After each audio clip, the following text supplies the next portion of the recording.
In 2016, IO Interactive introduced us to the world of Assassination, a refined take on Hitman, the stealth action sandbox series they're best known for.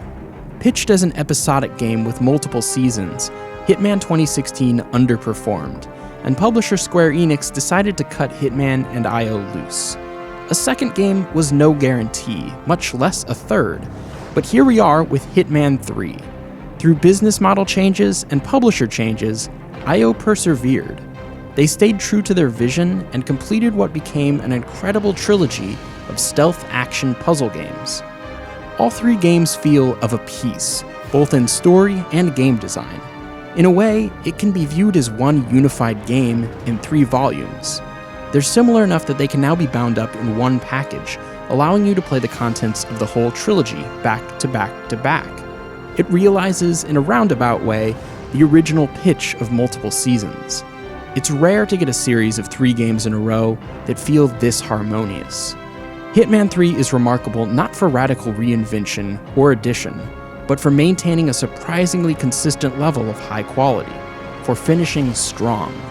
A lesser team, one without such a sharp vision for game design and player experience, would not have been able to pull this off, and IO itself has not always been capable of this. Before 2016, the Hitman series had a lot of weaknesses that held it back. The control scheme was overly complex. The level design was great, but often went to waste because it didn't incentivize players to replay and try different approaches. The stories frequently took themselves too seriously. Franchise star Agent 47, the genetically engineered cloned assassin, had little personality or charm.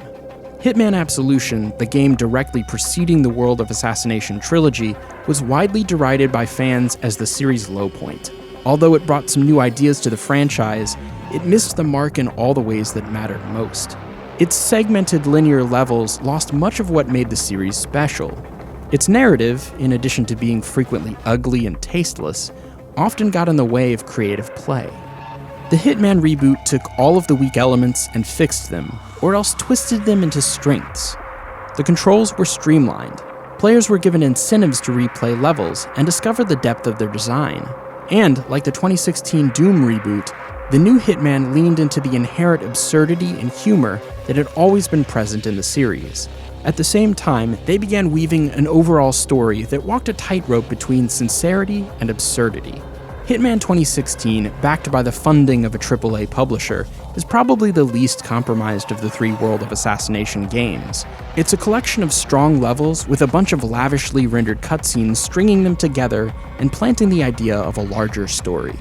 The game's episodic release schedule gave IO the chance to make changes and respond to feedback even as the game was being released. Unfortunately, that development strategy was less successful when it came to sales. Hitman 2 might end up being regarded as the best of the trilogy, but it had to sacrifice a little on presentation to get there. The fancy cutscenes were replaced with animated storyboards, even as the grand narrative was beginning to come to fruition. No doubt that was a cost savings measure. IO doubled down on the levels and gameplay additions in Hitman 2, and that was absolutely the right decision, one that arguably saved the series. Hitman 2 was an evolution of the formula. It added a few new mechanics, some improvements to user interface and player feedback, and experimented with extra modes like Sniper Assassin and the multiplayer Ghost mode. Hitman 3 moves the other direction, emphasizing narrative in the playable portions. The opportunity cost this time is the amount of gameplay on offer. There are only 5 sandbox levels compared to 6 in each of the previous games, and although the levels are strong, there are fewer specially crafted mission stories than in the past. Some missions don't even have any. There's no more Ghost mode and no Sniper Assassin levels. And the final mission of the game, of the whole trilogy, isn't really a Hitman level at all. At this point, after 2 full games, the twists that Hitman 3 brings to the formula are necessary. They result in some of the most memorable moments and distinct missions in the whole trilogy, at the cost of some replayability. To me, that's a worthwhile trade-off. As a standalone title, Hitman 3 isn't the best of the trilogy, but viewed in the context of the 2 games before it, it's a triumphant coda, a well-earned victory lap for IO Interactive, Agent 47, and fans of the series. The World of Assassination trilogy has layers of storytelling. There's the stories you overhear from NPCs that give clues about objectives, targets, and possible assassination methods. Each mission briefing tells a story about the locations and targets. Then at the highest level, there's the story of a shadowy conspiracy that has Agent 47, his handler Diana Burnwood, and his childhood friend Lucas Gray attempting to take down Providence, an Illuminati-like organization that runs the world in secret. I didn't care at all about the overarching narrative in the first game. It seemed convoluted and unnecessary, a way to loosely weave together the assassination targets into some kind of central mystery. The compelling thing was actually playing the game. I didn't recall the seeds of the grand story being planted all the way back in the first game, but they were there. Providence, the Constant, Lucas Gray, Olivia Hall, hints at 47's past. All of these things were established in the first game, built on in the second, and brought to culmination in the third. The narrative moves from the deep background, finally taking center stage in Hitman 3, while still preserving the unique sandbox-style gameplay that the series is known for. Part of the reason I didn't care about the overarching narrative is because I didn't think it was going anywhere, but I've been proven wrong. This is best demonstrated by Arthur Edwards, the Constant. He appears in cutscenes in the first game, then as a target you have to capture rather than kill in Hitman 2's final level. In Hitman 3, he takes center stage as an effective, compelling, and hateable main villain, and the game's final assassination target. It's a perfect escalation that ensures the player is really invested in the main goal. In the past two games, mission stories were separate from the main narrative. In Hitman 3, some of the mission stories feel like the canonical way these things were meant to happen. You get to play out the intrigue and drama usually relegated to cutscenes in this series, and that's really neat. And yet you can return to these levels over and over and still choose a freeform approach that ignores all of that. It's the best of both worlds.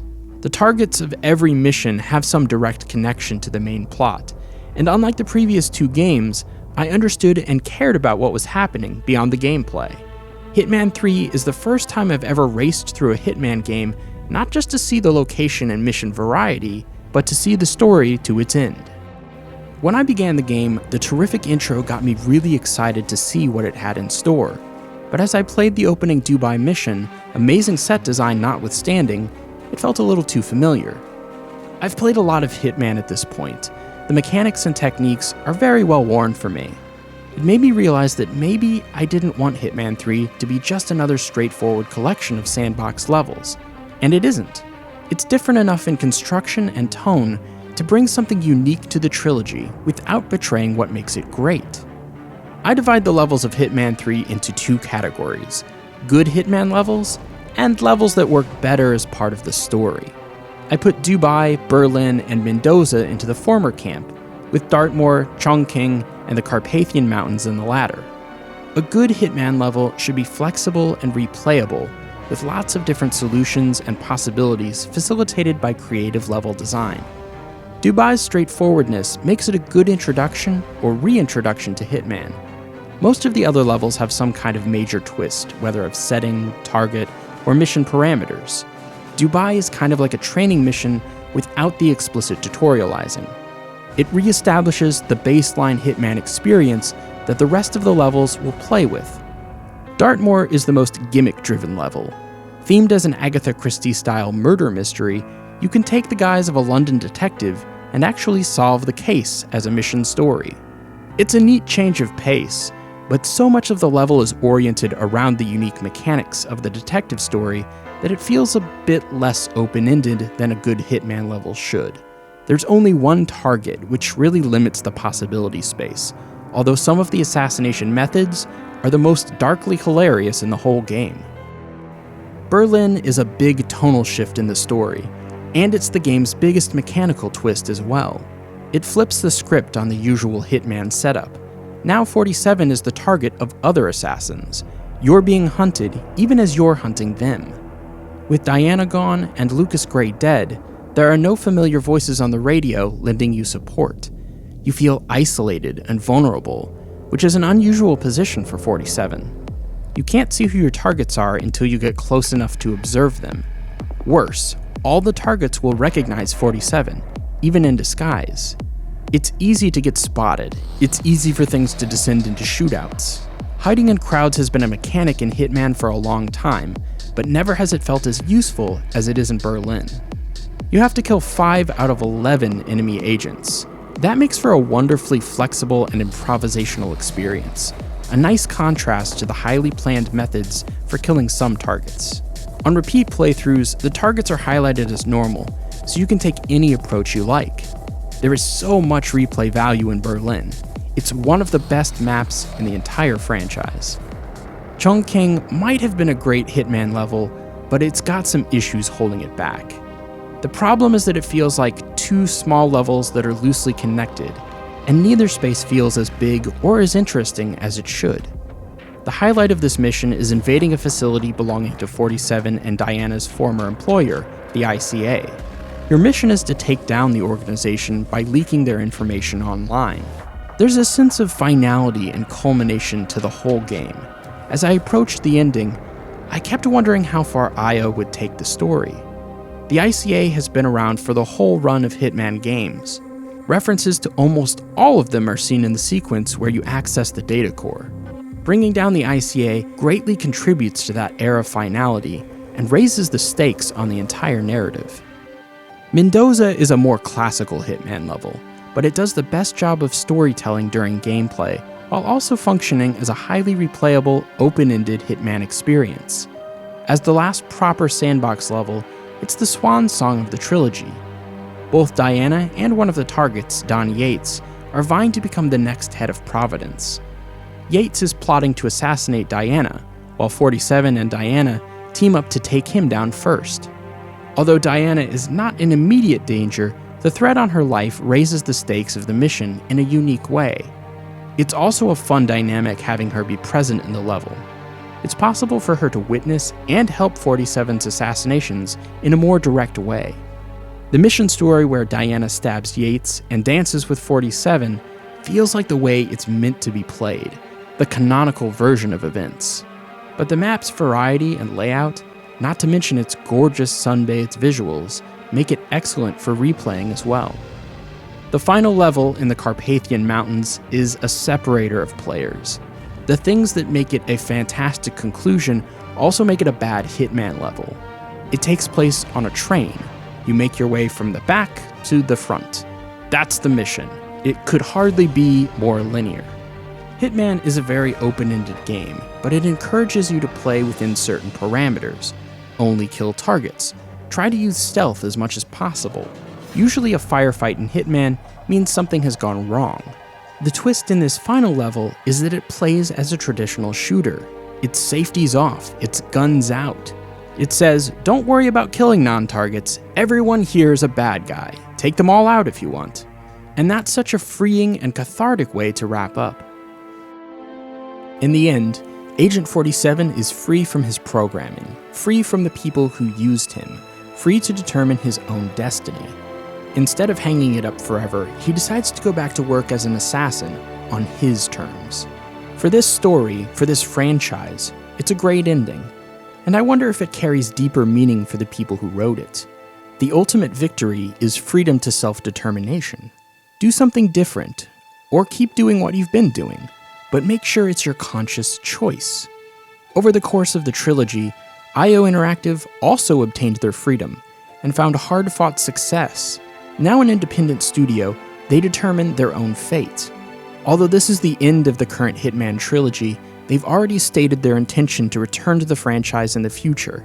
They'll do it on their own terms, and I imagine the resulting game will be stronger because of it. For now, we have the complete World of Assassination trilogy. I've had so much stupid fun with these games over the last 5 years. They're weird titles. A series about contract killing should be dark and sour, and Hitman certainly has been in the past. But these games embrace a unique form of dark, absurdist comedy. They embrace fun over realism, systems over spectacle. They're as clumsy and awkward as they are stylish and elegant. The uniquely flexible stealth system facilitates great gameplay and appeals to the innate human desires for mischief and curiosity. You put in the effort to explore and decipher these intricate clockwork levels, and the game rewards you with delightfully creative scenarios, beautiful scenery, and amazing moments of both player-created emergent gameplay and partially scripted kills. Hitman 3 is a great conclusion to a trilogy of games that have been chronically underrated and underappreciated. These 3 games represent the best Hitman experience yet, and some of the best stealth action games ever made.